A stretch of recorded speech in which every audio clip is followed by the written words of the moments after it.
Greetings, friends. I'm Kim from Delicious Chemistry, where you learn the science of low-carb cuisine. I'm so glad that you could be here. Today, I'm going to show you an easy keto version of pimento cheese, which is very popular in the South. And with that, we're going to be making a pimento mac and cheese, which is a really unique twist on an American classic. So let's have fun with this and head into the kitchen.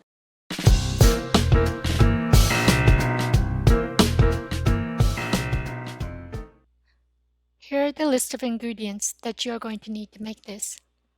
First, we're going to start with boiling the water if you are making pasta noodles.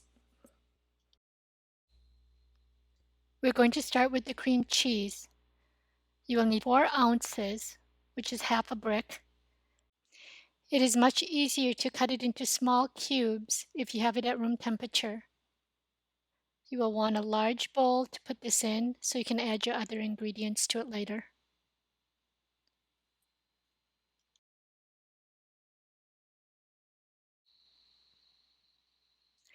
You will need 1/3 cup mayonnaise.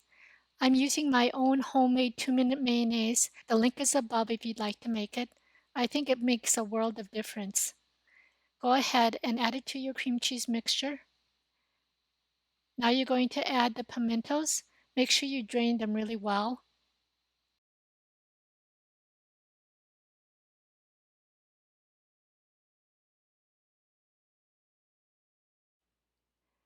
Now it's time to grate the cheddar cheese. I use extra sharp. Why bother grating it when you can buy it pre-grated at the store? Well, let's look at the science of shredded cheese.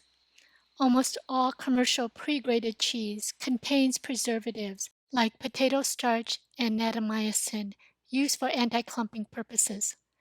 This actually causes the cheese not to melt as well when cooking.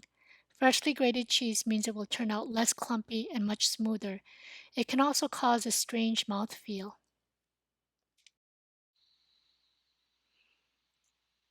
Go ahead and add the cheese. And then now you're going to have to mix it really well.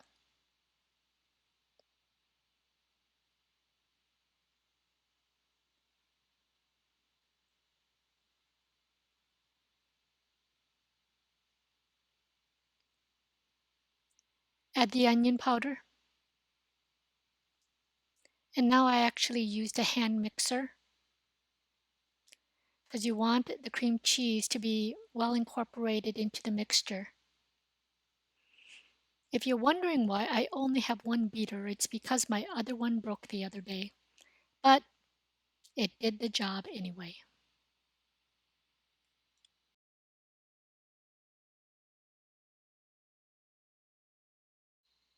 Taste test it to make sure that it has enough seasoning. I didn't add any more salt, but you may want to. The water is boiling, which means it's ready for the pasta. I'm using elbows. I used 5 ounces, or just a little over 5 ounces. Now it says to let it boil for 10 minutes.